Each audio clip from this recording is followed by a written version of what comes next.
Satu kasih kemurahan Tuhan kita boleh berada di rumah Tuhan. Beberapa waktu lagi kita akan memperingati Jumat Agung, di mana Tuhan Yesus rela mati di atas kayu salib, disiksa, dihina, dicambuk, diderah, diludahi. Semua dilakukan karena Tuhan Yesus sungguh mengasihi kita. Dan hari Minggu kita memperingati kuat kuasa Tuhan Yesus. Dia bukan manusia biasa, tapi dia benar-benar Allah yang ajaib, Allah yang berkuasa dalam hidup kita. Orang di luar sana mengatakan tidak ada keselamatan. Orang di luar sana mengatakan tidak satu pun yang dapat menyelamatkan. Memang tidak ada. Tetapi satu yang bisa menyelamatkan, Tuhan kita Yesus Kristus. Allah yang mengasihi kita, Allah yang menebus dosa kita, Allah yang berikan keselamatan, Allah yang berikan jaminan hidup kekal, Allah yang berikan jaminan hidup penuh sukacita di dalam Tuhan. Walaupun badai tantangan boleh kita hadapi, tapi kita tahu kita memiliki damai dalam Kristus Yesus Tuhan. Dan damai itu memberikan kita kekuatan melewati badai, dan kita boleh menang bersama Tuhan Yesus. Kita satu hati dalam doa. Bapa yang baik, Tuhan Yesus yang baik. Memang benar kata orang di luar sana, tidak ada satupun yang dapat menyelamatkan. Hanya satu pribadi yang dapat menyelamatkan, Tuhan Yesus. Kami ucap syukur Tuhan atas anugerah yang besar Kau berikan bagi setiap kami. Kau rela mati atas kayu salib untuk menebus kami. Kau rela didera, dihina supaya kami ditinggikan. Kau rela dicambuk, dilurut berdarah supaya kami memperoleh kesembuhan. Engkau rela darahmu tercurah supaya kami memperoleh keselamatan. Karya terbesar di atas kayu salib menyelamatkan kami. Kami mengucap syukur Tuhan. Tidak ada Allah seperti Engkau. Dengan waktu yang singkat, kami memuji, menyembah, menyanjung, meninggikan nama-Mu. Tiada kuasa lain selain kuasa Roh Kudus yang membungkus kami, menaungi kami, mengurapi kami, memberkati kami, melawat kami saat ini Tuhan. Kami tahu berkat rohani Kau curahkan bagi setiap kami yang hadir pada pagi hari ini. Terima kasih Tuhan. Kami bersama-sama dengan jemaat mau masuk dalam hadirat-Mu lebih dalam lagi. Kami percaya pada kami diberkati Tuhan. Kami percaya teman-teman kami dalam perjalanan Kau hantar di tempat ini dengan selamat. Kami percaya lawatan-Mu memberkati kami. Kami percaya pengurapan-Mu penuh atas kami. Kami percaya kasih-Mu melingkupi kami. Kami percaya kuasa-Mu menyertai kami. Terima kasih Tuhan, di dalam nama Tuhan Yesus. Haleluya. Kami mau masuk Tuhan.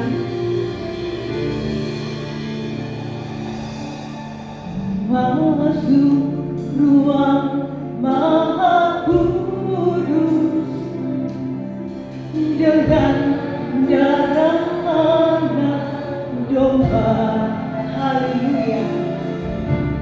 Masuk dengan hati turut kami sembah Kau.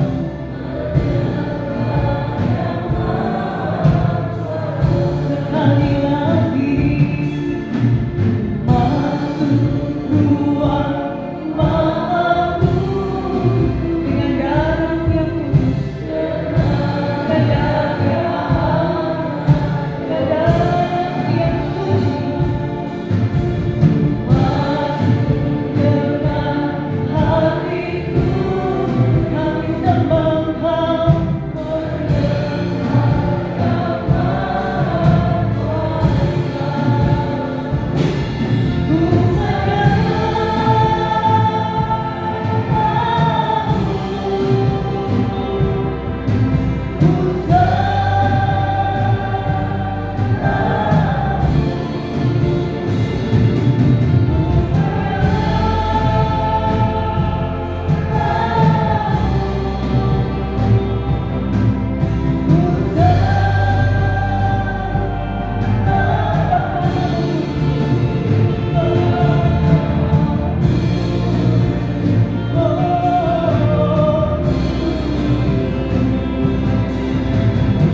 kasih buat salib-Mu.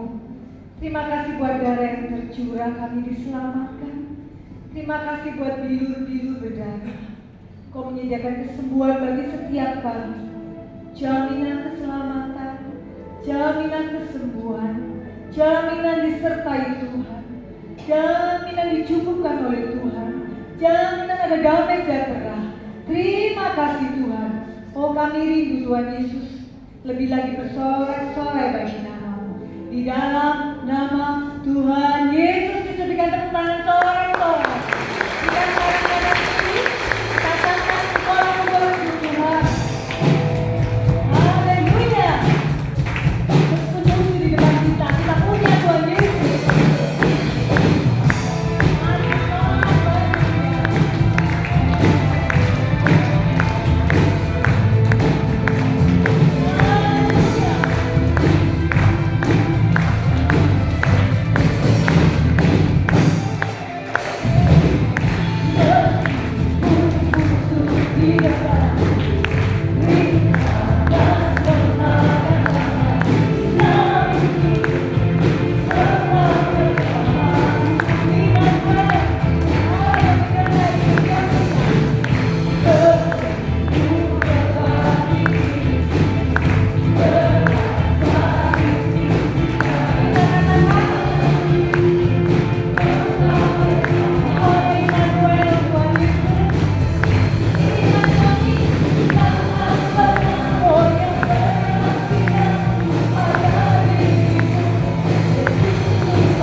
Tuhan disukakan oleh karena pujian kita.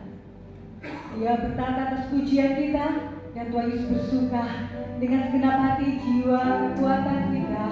Kita akan mau terima firman-Nya yang kudus, dan kita akan naikkan satu pujian dengan hati yang mengasihi Tuhan.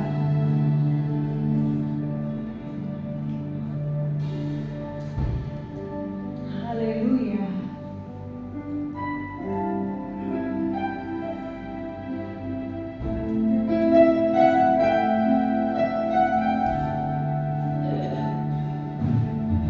Saat ku masuk ke hadirat-Mu, mempersembahkan ke tempat kudus-Mu, pujian tunaikan sembahku berikan bagimu Allah yang mulia. Layakan kami Tuhan, Kau layakanku menghampiri. Terima kasih Tuhan.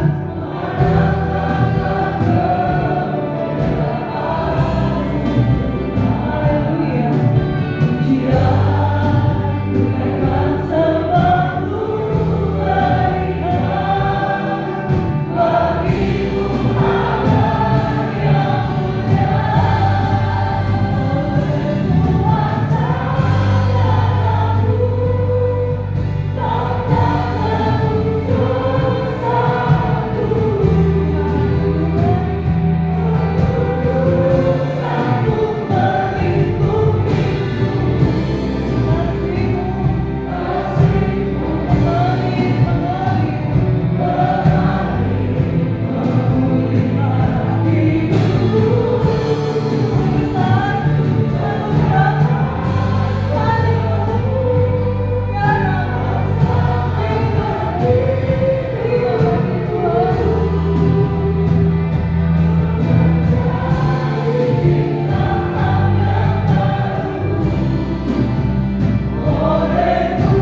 kuduskan kami.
Pujian penyembahan yang sudah kami naikkan boleh menyenangkan hati Tuhan, dan kami percaya Engkau ada bersama dengan kami saat ini. Bahkan kami merasakan kami boleh mengalir masuk di dalam hadirat-Mu Tuhan.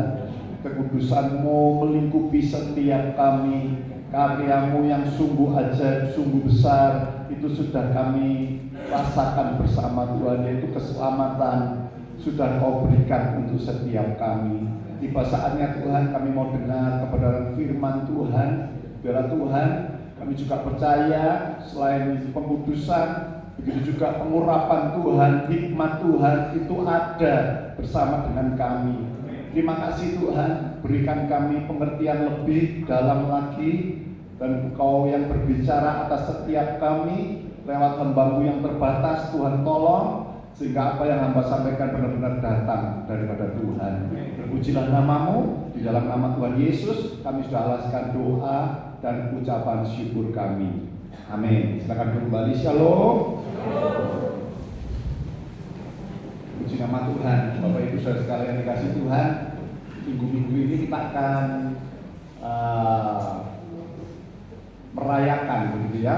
Kita akan mengikuti ibadah, kita akan memperingati tentang Jumat Agung, yaitu kematian Tuhan hari Jumat nanti, dan juga nanti Paskah begitu ya. Saya bukan mendahului, tapi saya rindu, saya berdoa sama Tuhan beberapa waktu yang lalu, firman Tuhan apa yang akan saya sampaikan begitu. Nah, ini bukan mendahului Bapak Ibu, tetapi mau mengingatkan kita supaya pada saat nanti kita beribadah hari Jumat nanti, itu Bapak Ibu benar-benar memiliki hati yang siap, begitu ya. Jadi bukan artinya nanti begitu ya kita diingatkan pada saat Jumat nanti, tetapi benar-benar mulai saat ini pun kita mau merenungkan, kita juga mau mengingat apa yang sudah Tuhan lakukan bagi setiap kita, sehingga kita benar-benar pada saat nanti hari Jumat Bapak Ibu, kita sungguh-sungguh gitu ya, kita memiliki betul-betul kerinduan hati kita untuk melangkahkan kaki kita masuk dalam rumah Tuhan itu dengan betul-betul hati yang siap. Jadi bukan cuma sekedar ya rutinitas setiap tahun saja kita datang beribadah di Jumat Agung dan juga Paskah, tapi benar-benar kita benar-benar siap mengerti apa yang menjadi yang sudah dilakukan Tuhan, maksud saya atas diri setiap kita anak-anaknya Bapak Ibu. Bapak Ibu, kita akan baca dulu di dalam Lukas pasal yang ke-23 mulai ayat ke-44 sampai ayat yang 46.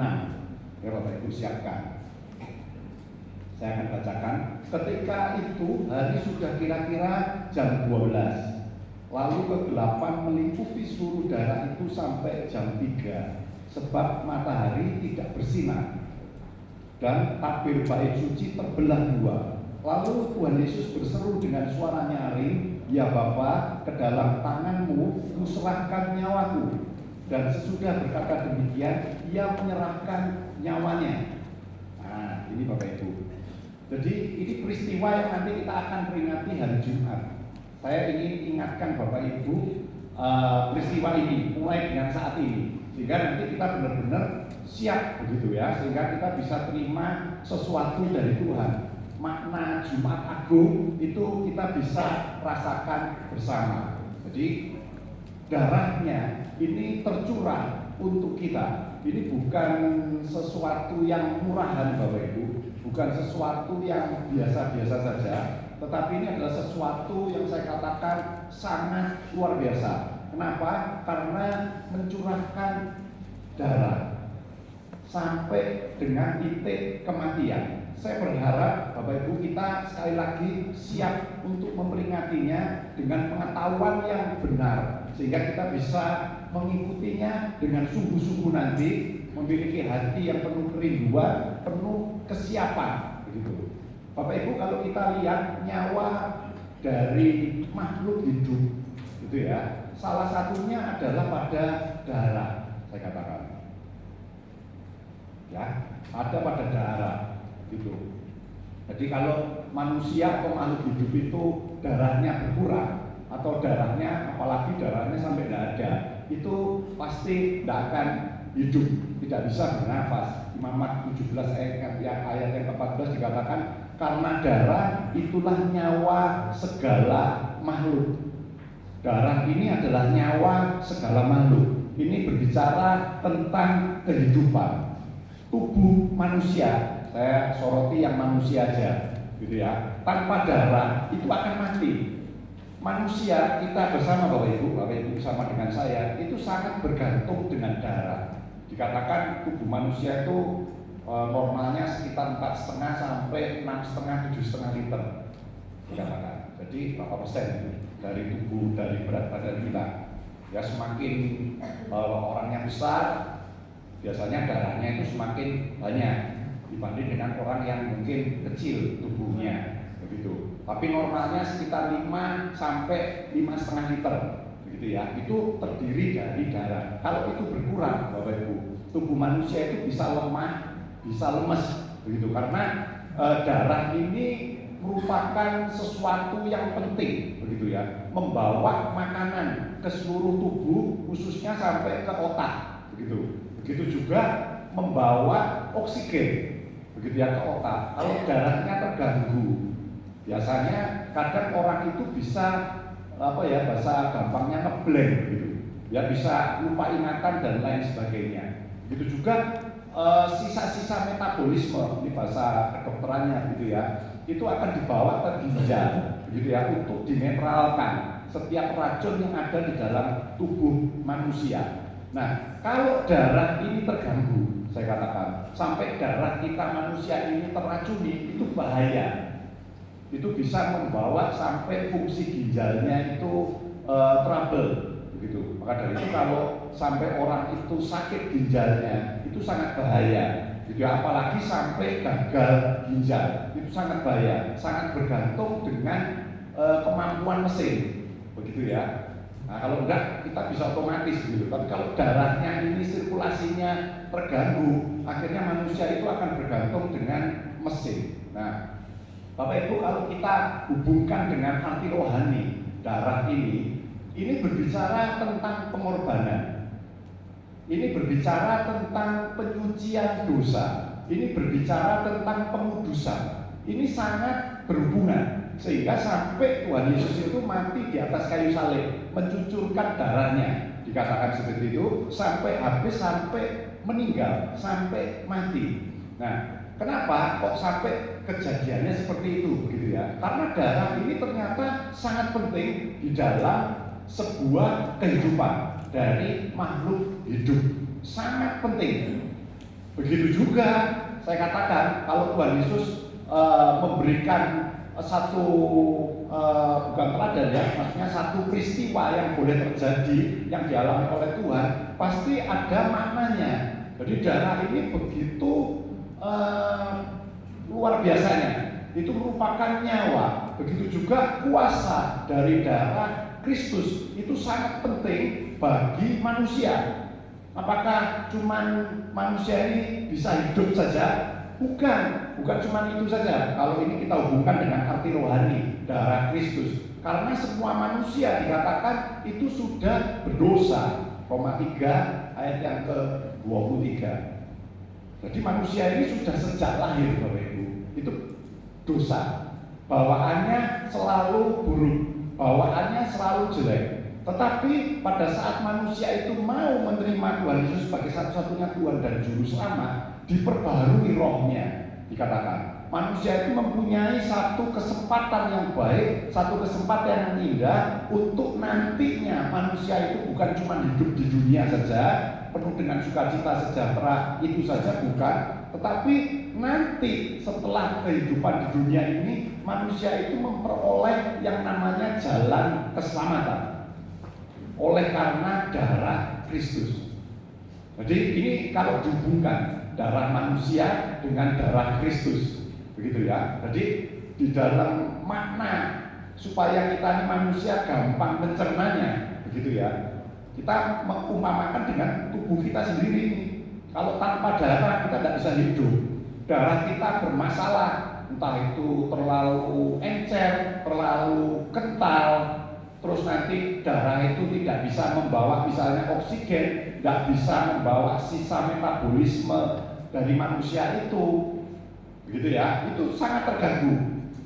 Oleh sebab itu dikatakan darah ini nyawa, begitu ya, nyawa sebuah makhluk hidup, nyawa sebuah seorang manusia, gitu. Jadi ini sangat penting. Nah, Bapak Ibu, di dalam darah Kristus itu ternyata ada kuasanya, gitu ya. Kita mau bahas mungkin satu saja karena waktunya nanti nggak cukup. Nanti saya lanjutkan mungkin di Kali Jordan. Nanti Bapak Ibu bisa lihat sambungannya nanti lewat YouTube aja, gitu ya.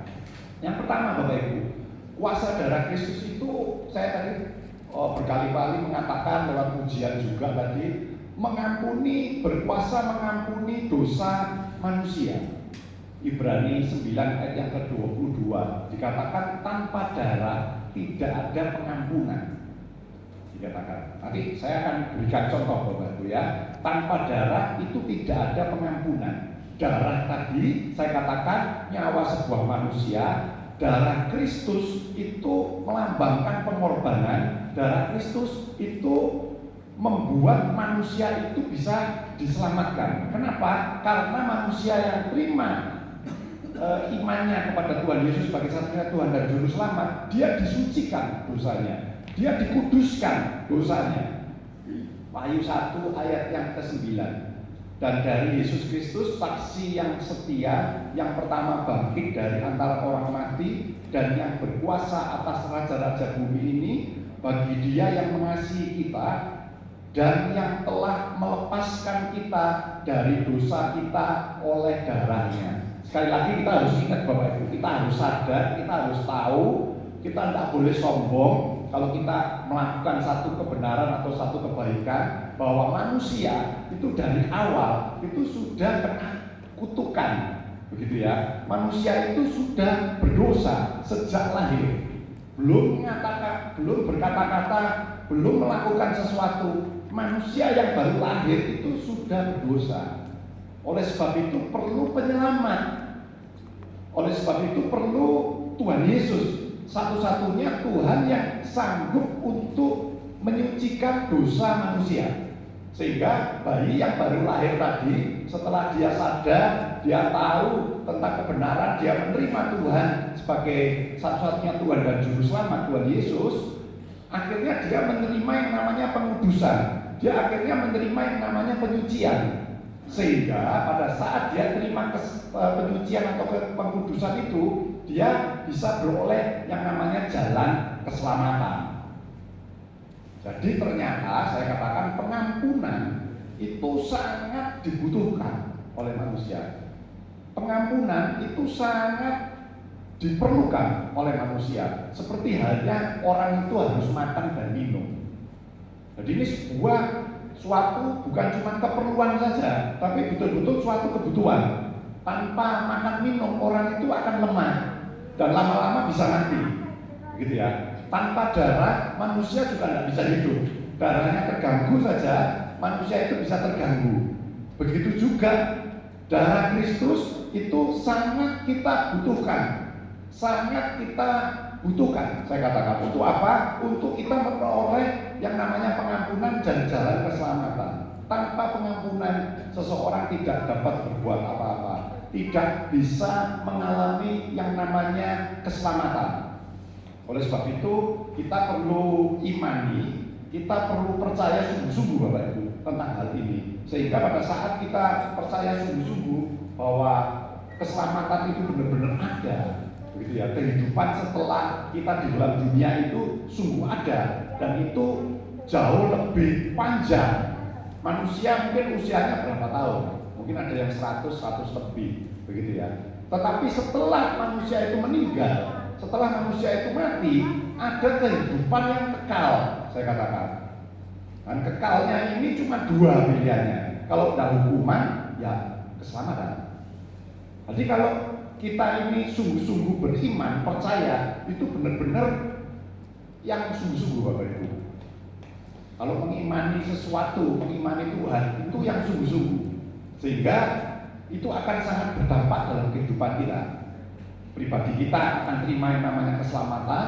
Begitu juga di dalam dunia ini kita akan mengalami hal-hal yang penuh dengan keajaiban Tuhan, mujizat demi mujizat, bahkan kehidupan yang penuh dengan kebahagiaan, sukacita sejahtera yang sudah dijanjikan Tuhan bagi setiap kita. Dikatakan di bumi seperti di surga.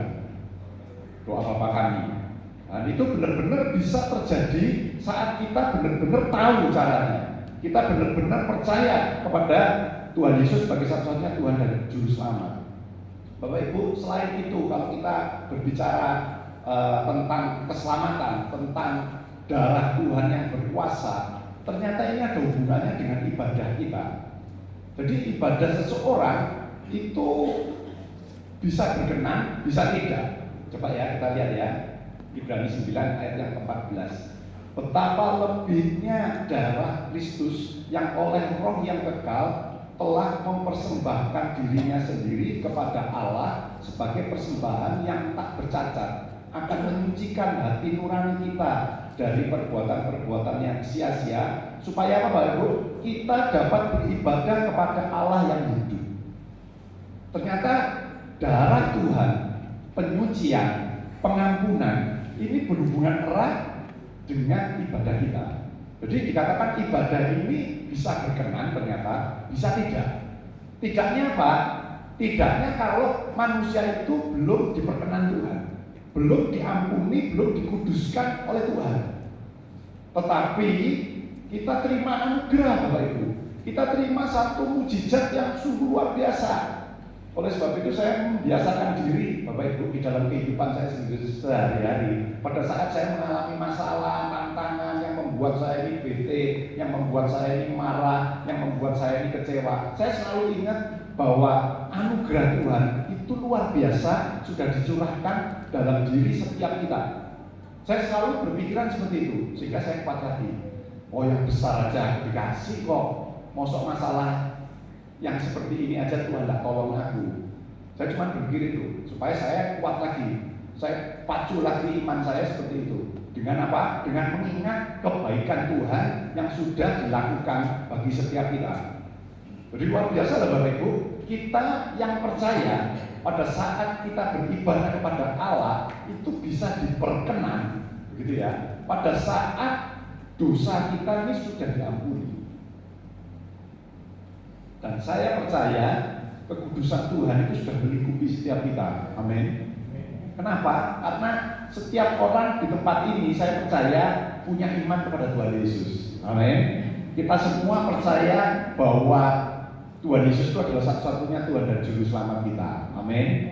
Nah, kalau kita percaya, berarti kekudusan Tuhan itu benar-benar sudah melingkupi setiap kita. Kita harus percaya. Kita jangan mau didakwa oleh kuasa gelap. Oh, kamu sih dosa, kamu sih tidak layak, kamu tidak usah ibadah dulu lah, kok dosa masih banyak, kamu masih melakukan hal ini, hal itu, hal yang lain yang tak berkenan. Ngapain kamu ibadah? Ngapain kamu pelayanan? Jangan pernah mau ditipu oleh kuasa jahat. Pada saat kita mengumandangkan, kita mendeklarasikan bahwa saya percaya kepada Tuhan Yesus sebagai satu-satunya Tuhan dan Juru Selamat saya, detik itu pula kekudusan Tuhan melingkupi setiap kita. Ini kita harus tahu Bapak Ibu. Dan pada saat kita beribadah kepada Tuhan, Allah yang hidup, gitu ya, Allah yang berkuasa. Setiap kali kita ibadah, kita juga harus percaya bahwa setiap kali juga kita akan terima sesuatu yang baik dari Tuhan. Ada sukacita, ada sejahtera, mujizat dan lain sebagainya, kesembuhan bagi yang sakit. Ini kita harus imani.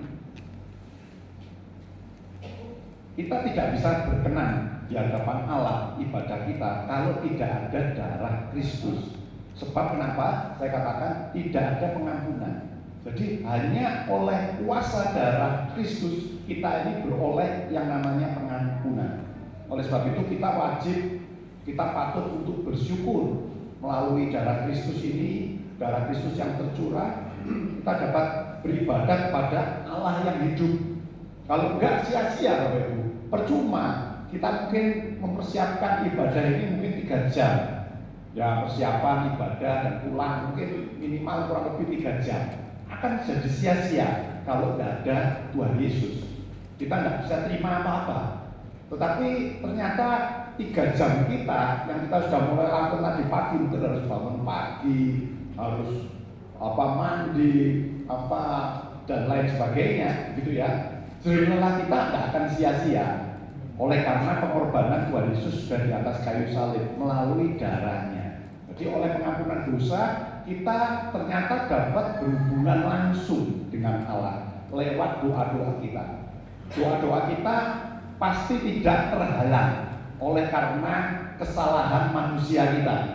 Itu tidak akan terhalang kalau kita percaya kepada Tuhan. Yesaya 59 itu ya. Nah, ini. Sesungguhnya tangan Tuhan tidak kurang panjang untuk menyelamatkan dan pendengarannya tidak kurang tajam untuk mendengar, tetapi yang merupakan pemisah antara kamu dan Allahmu ialah segala kejahatanmu. dan yang membuat dia menyembunyikan diri terhadap kamu sehingga ia tidak mendengar ialah segala dosamu. Jadi Allah Bapa di surga, Bapak Ibu, itu sangat mudah untuk membantu kita, untuk menolong kita. Tapi terkadang kita sudah berdoa, lama jawabannya. Mungkin memang karena Tuhan memang sengaja mengulur gitu ya, untuk kebaikan kita. Tetapi awalnya Bapak Ibu, itu karena ada dosa, ada pelanggaran.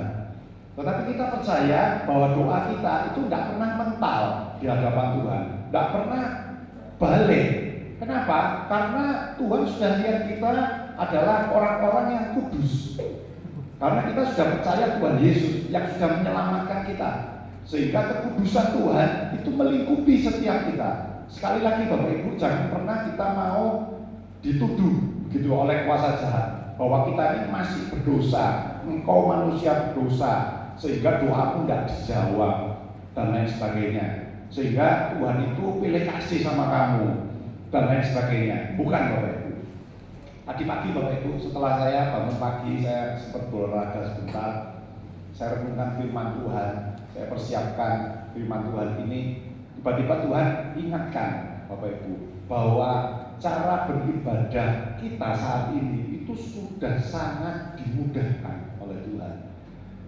Kalau dibandingkan dengan perjanjian lama Bapak Ibu, orang beribadah, khususnya orang untuk menerima pengkudusan dari Allah Bapa, itu sungguh amat sulit. Lalu saya mulai otak-otak lagi firman Tuhan, saya buat lagi PowerPoint-nya. Ini Bapak Ibu ya, tentang tata cara utama persembahan korban. Ya, ini tentang apa persembahan tata caranya, gitu ya. Di dalam Imamat pasal 1 sampai pasal 7 Bapak Ibu bisa lihat. Ini saya rangkumkan, begitu Bapak Ibu. Jadi orang itu untuk memohon pengampunan pada saat itu, pada saat perjanjian lama, itu berbelit-belit. Susahnya bukan main dan belum tentu nanti diterima. Ya, harus dengan waktu tertentu, mungkin begitu. Nggak bisa sewaktu-waktu. Harus dengan satu korban, Bapak Ibu, setiap kali, Bapak Ibu. Nggak bisa seperti saat ini kita gampang, waktu hari Minggu, ayo kita beribadah.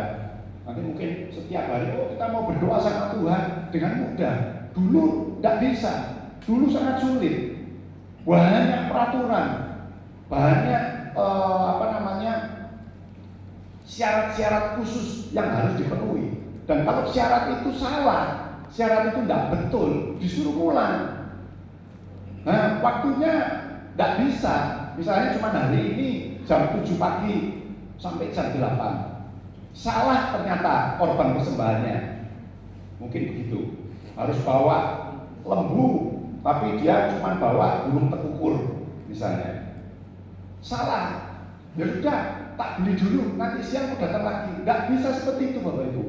Ya sudah, besok aku balik lagi. Nggak bisa seperti itu. Ada hari-harinya yang sudah dijadwal oleh para imam pada saat itu. Jadi hari pulangnya kapan? Ya nanti kalau sudah ada lagi, berapa bulan lagi, mungkin berapa tahun lagi. Nah kalau nanti tiba-tiba meninggal, gimana? Wah itu kekudusannya bisa dipertanyakan, kudus apa tidak, karena dia belum mempersembahkan korban. Misalnya seperti itu. Begitu rumitnya, begitu berbelit-belitnya pada saat perjanjian lama Bapak Ibu. Untuk pemilihan hewan saja, hewan itu harus jantan atau mungkin juga ada yang betina pada saat korban-korban tertentu. Jadi kalau mungkin harus jantan pada korban yang menghapus dosa, mungkin dia harus jantan. Ternyata salah, aku bawa betina, bisa ditolak. Tidak boleh bercela. Hewan itu harus sempurna, tidak boleh agak cacat, tidak boleh. Tapi betul-betul harus sempurna, tidak bercela. Ini untuk memberikan yang terbaik bagi Tuhan, bukan bagi manusia. Mungkin bagi manusia ini sudah persembahan yang terbaik, gitu ya. Tapi dilihat oleh temannya, oh iya itu juga terbaik. Tetapi kita mungkin tahu cacatnya, binatang kita yang kita bawa itu sudah tidak berkenan di hadapan Tuhan. Jadi betul-betul harus sempurna. Setelah hewan itu dibawa, begitu ya, untuk dipersembahkan sama Tuhan sebelum disembelih, begitu ya, sebelum dibakar, ternyata harus ditumpangi tangan dulu, begitu. Ya untuk apa? Apakah hewan ini supaya terima mujizat Tuhan, kesembuhan? Bukan. Ternyata orang yang mempersembahkan meletakkan tangannya di atas kepala hewan, melambangkan identifikasi diri dan pengalihan dosa atau kesalahan kepada hewan tersebut. Ruwet ya Bapak Ibu. Jadi kita punya dosa, gitu ya. Kalau saya ini dosa, misalnya saya sudah bunuh orang, gitu ya. Wah, hewannya harus besar mungkin, gitu ya. Karena supaya bisa saya aliri dosa saya yang besar ini, yang banyak ini. Nggak bisa kalau cuma burung merpati saja. Mungkin seperti begitu. Jadi ada satu transfer gitu ya, bukan transfer roh, transfer dosa antara manusia yang berdosa pada saat itu kepada hewan yang akan dikorbankan. Wih, saya baca ini, ruwet ya, begitu. Nah kalau tiap namanya manusia itu kan setiap hari, bahkan setiap berapa kurun waktu kan mesti mungkin melakukan pelanggaran, entah itu pikiran, entah itu perkataan, entah kelakuan kita. Nah kalau ini waktu untuk pengampunan dosa ini diadakan misalnya 1 tahun sekali, Bapak Ibu. Berapa hewan yang harus kita tumpangi tangan? Mungkin begitu. Kenapa? Banyaknya pelanggaran manusia. Jadi itu, waduh, rumit ya. Kalau saya baca dalam Imam pasal 1 sampai 7, rumit begitu ya. Banyak. Nah setelah bawa hewan, dicek, dicela enggak, oh ya ini udah layak, setelah itu ditumpangi tangan, setelah itu mulai acara penyembelihan. Hewan yang disembelih di sebelah utaranya mezbah. Salah lagi ke selatan, enggak boleh, harus ke utara, gitu ya. Oleh si pemberi atau imam tadi yang menyembelih. Jadi banyak aturannya itu betul-betul banyak Bapak Ibu.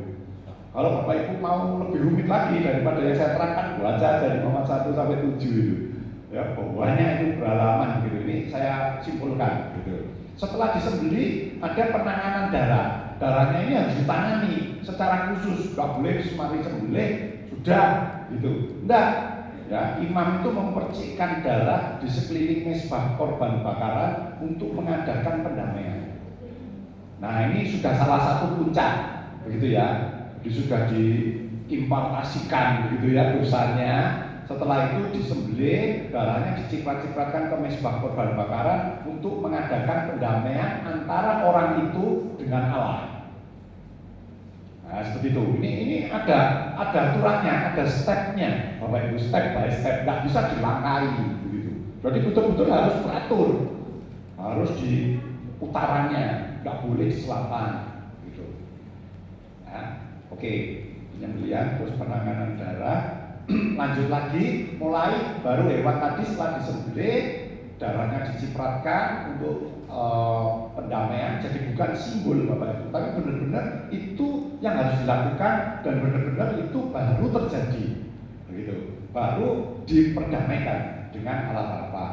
Setelah itu pembakaran, yang biasanya dibakar itu lemahnya, buah pinggangnya, dan umbai hati dibakar di atas mezbah sebagai persembahan api-apian yang baunya menyenangkan bagi Tuhan. Ya, setelah mengadakan perdamaian, orang itu kasarnya mengucap syukur sama Tuhan, dosaku sudah diampuni. Tuhan tak persembahkan ini, lemah, buah pinggang, dan umbai hati dibakar di atas mezbah. Nanti bakaran itu kan ada asapnya yang naik ke atas, itu merupakan satu hal yang menyenangkan baunya bagi Tuhan. Lalu setelah itu baru dibagi, bagian tertentu dibakar seluruhnya, tapi sementara bagian lainnya diberikan kepada imam. Bapak Ibu, itu tentang satu kali manusia itu dalam kurun waktu melakukan pelanggaran, itu yang harus dilakukan. Ya, itu dalam perjanjian lama sangat ketat dan juga harus melalui imam dengan korban binatang. Itu sudah dilakukan Bapak Ibu. Tapi misalnya saya yang melakukan, saya bersungut-sungut, saya melakukan ngomel, asli ini yo aku ndak minta ampun gitu ya. Wong itu loh memang salah sama aku. Memang perlu tak balas orang itu. Ndak bersuka cita juga ndak diperkenan sama Allah. Mungkin contoh saya memberikan persembahan baik sempurna, ya, tapi saya nggak rela. Aslinya memang tak buat makan aja, aku kurang, nggak rela hati, juga nggak diterima ternyata. Atau mungkin saya suruh anak saya, ayo lo kamu juga dosa, kamu harus melakukan. Ayo beli tekukur, beli hewan kambing. Ayo besok ikut papa ke imam menghadap untuk minta pengampunan dosa sama Allah Bapa. Dia akhirnya apa? Terpaksa untuk mengikuti bapaknya, juga tidak diperkenan ternyata. Itu semua dicatat Bapak Ibu di dalam Alkitab kita. Saya ingin Bapak Ibu berpikir gitu ya, bahwa dalam perjanjian lama itu sungguh amat ruwet, ketat gitu ya. Tapi dalam perjanjian baru Bapak Ibu, persembahan korban hewan secara fisik itu sudah finish, sudah selesai. Kita minta ampun sama Tuhan, nggak perlu bawa kambing, nggak perlu bawa domba, nggak perlu bawa burung merpati, nggak perlu bawa sapi gitu, atau hal-hal yang lain. Ternyata secara fisik persembahan korban hewan itu sudah selesai. Tuhan Yesus adalah korban sejati. Amin Bapak Ibu. Yang mengorbankan cuma sekali dan selamanya menghapus dosa manusia. Amin Bapak Ibu percaya? Ya, tadi yang ayat kita sudah baca. Ini Tuhan kita yang kita sembah Bapak Ibu. Jadi Tuhan yang bukan Tuhan yang biasa-biasa saja kemampuan dan kuasa dan kekuatannya, cuman biasa-biasa saja. Enggak. Tetapi betul-betul Tuhan Yesus yang luar biasa. Dia cuma mengorbankan dirinya untuk manusia yang percaya kepada Dia. Jumlahnya enggak terhingga. Saya katakan itu cuma sekali dan selamanya. Itu sanggup untuk menghapus dosa manusia. Sehingga kalau kita hubungkan dengan ibadah kita tadi, dengan doa-doa kita bisa menaikkan doa dan ibadah kita itu 24 jam sehari, kapanpun Bapak Ibu, dimanapun, saya katakan. Jadi sudah tidak ada penghalang lagi, tidak ada aturan-aturan yang ketat, tidak ada cara-cara tertentu supaya kita ini bisa beribadah dengan benar, supaya kita bisa berdoa dengan benar. Itu tidak ada. Sudah kita bisa menaikkan doa kita ini secara langsung kepada Tuhan. Berkat, saya katakan, kalau kita ini tidak terhalang doa kita, saya katakan berkat kita itu juga tidak akan terhalang. Amin. Yeremia 5 ayat yang ke-25 dikatakan, kesalahanmu menghalangi semuanya ini dan dosamu menghambat yang baik daripadamu. Kalau kita balik Bapak Ibu kata-kata ini, berarti kalau kita sudah dikuduskan sama Tuhan, kita sudah diampuni dosa kita oleh Tuhan, berarti apa Bapak Ibu? Tidak ada yang menghambat, tidak ada yang menghalangi berkat Tuhan itu terjadi di dalam hidup kita. Kita bisa menerima yang tadi saya katakan, seperti di doa Bapa kami. Di bumi seperti di mana? Di surga. Di surga ada apa Bapak Ibu? Ada apa? Ada sukacita, ya semualah Bapak Ibu yang Bapak Ibu harapkan, inginkan, yang kita kepingin raih dalam dunia itu, di dunia ini kita bisa raih, kita bisa nikmati pada saat kita benar-benar sungguh-sungguh mempercayai Tuhan Yesus sebagai satu-satunya Tuhan dan Juru Selamat kita yang sudah rela berkorban satu kali dan selama-lamanya untuk mengampuni dosa kita, sehingga kita tidak terhalang lagi. Ibadah kita bisa langsung, kita nggak perlu dengan aturan-aturan yang aneh-aneh seperti tadi dalam perjanjian lama. Bersyukurlah kita hidup di dalam masa yang saat ini, masa yang bebas ini. Saya katakan jangan kita melakukannya dengan sembrono atau tidak sungguh-sungguh. Oleh sebab itu saya dorong Bapak Ibu untuk mempersiapkan diri kita untuk nanti menyiapkan di dalam kebaktian khusus begitu ya, ibadah Jumat Agung dan ibadah kenaikan Tuhan Paskah hari Minggu itu dengan hati yang sungguh-sungguh rindu untuk kita memperingati semuanya itu, sehingga kita benar-benar nanti pada saat kita datang, kita pulang itu terima sesuatu. Ya, kita datang terima pemulihan, pulang kita terima pemulihan, terima kesembuhan, itu benar-benar kita imani Bapak Ibu. Ya, pelihara terus kasih yang mula-mula di dalam diri kita. Ya, puji nama Tuhan. Mari kita tunduk kepala.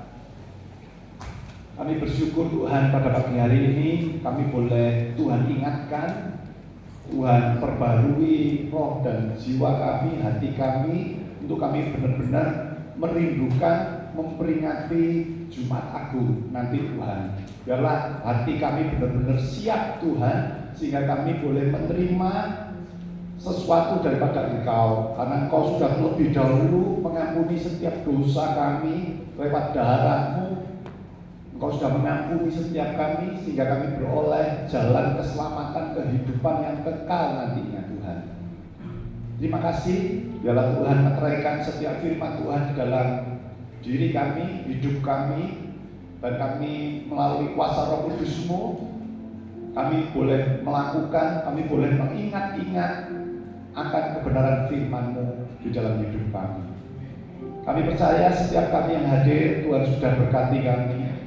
Kami juga ingin rindu berdoa untuk Ibu Rohani, Bapak Ibu Gembala kami. Tuhan berkati mereka semua. Tuhan berikan sukacita, sejahtera, kekuatan, kesehatan yang sempurna. Pengurapan Tuhan, hikmat Tuhan ada pada mereka semua, sehingga mereka semua boleh mengembalakan kami untuk lebih hari lebih mencintai Tuhan. Terpujilah nama-Mu. Di dalam nama Tuhan Yesus kami sudah alaskan doa dan ucapan syukur kami. Amin. Tuhan Yesus berkati, saya serahkan kepada Bapak Gembala.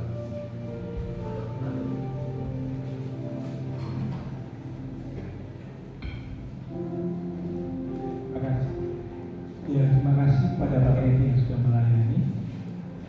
Hari Jumat besok mengundang Bapak Ibu Saudara bisa bersama-sama hadir dalam ibadah memperingati kematian Tuhan Yesus pada hari Jumat. Di tempat ini dilaksanakan jam 9 pagi. Jam yang sama seperti kita ibadah di hari Minggu, ya. Disertai dengan perjamuan kudus, Bapak Ibu Saudara bisa hadir bersama-sama. Lalu minggunya kita ada ibadah memperingati kebangkitan Tuhan Yesus pada jam yang sama juga, jam 9 pagi. Ya, kita bersuka cita, kita punya Tuhan yang luar biasa. Dia mati buat kita, Dia bangkit juga untuk kita. Maka kita umat-umatnya pasti mendapatkan janji yang Tuhan sediakan buat kita. Oke, sama-sama kita akan bangkit berdiri. Kita akan mengakhiri ibadah kita pada hari ini dengan hati penuh ucapan syukur. Kita katakan, sebab Kau besar, perbuatanmu ajaib, tiada seperti Engkau, tiada seperti Engkau. Kau besar, perbuatanmu ajaib, tiada seperti Engkau. Tiada seperti Engkau.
seperti Engkau di dalam Tuhan Yesus Kristus, Allah yang rela mati, darah-Mu ditumpahkan menggantikan segala hukuman atas dosa kami. Kami ditebus, kami dibenarkan, boleh menjadi anak-anak-Mu, beribadah dan menerima berkat-berkat yang Kau siapkan buat kami.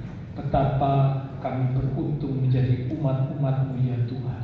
Karena bela kami menjadi umat-umat Tuhan yang semakin hari semakin menghargai dan menghormati Tuhan.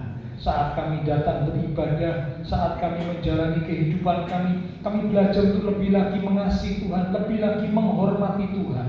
Dengan kami mentaati melakukan apa yang Tuhan perintahkan, sehingga hidup kami boleh memuliakan Tuhan, menjadi sebuah kesaksian, jadi suratan yang hidup, dan tentunya kami boleh jadi berkat buat orang-orang yang ada di sekitar kami.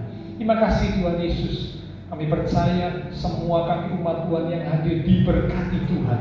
Akan berdoa untuk setiap umat-Mu, setiap jemaat-Mu ya Tuhan, diberkati iman rohani. Iman rohani kami semakin bertumbuh dewasa. Diberkati keluarga rumah tangga kami, damai sejahtera sukacita Tuhan dilimpahkan, menikmati suasana surga. Diberkati usaha pekerjaan kami, meskipun situasi kehidupan di dunia ini semakin sulit, tapi kami percaya bahwa kami umat-umat Tuhan memiliki jaminan bahwa Tuhan memelihara hidup kami.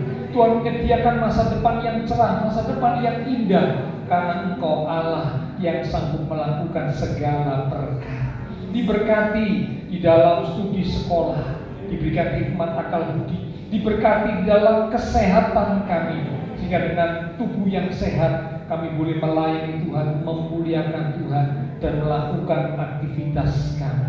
Terima kasih Tuhan, semua yang sudah melayani, dengan juga dengan hamba Bapak Kennedy yang sudah menyampaikan pesan kebenaran firman Tuhan, persembahan yang dipersembahkan, apapun yang dilakukan oleh setiap umat-umat Tuhan, karena mengasihi Tuhan, Allah sumber segala berkat akan memberkati kembali dan terus memakai kehidupan setiap kami, untuk kami boleh berkarya bagi Tuhan untuk kemuliaan Tuhan.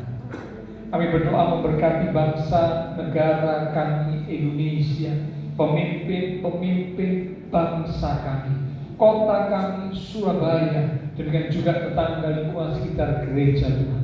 Memberkati setiap jemaat-jemaat Tuhan yang berulang tahun sepanjang minggu ini. Biarlah dengan pertambahan usia yang Tuhan berikan, membawa kami semakin dekat mengasihi Tuhan dan lebih sungguh lagi di dalam Tuhan.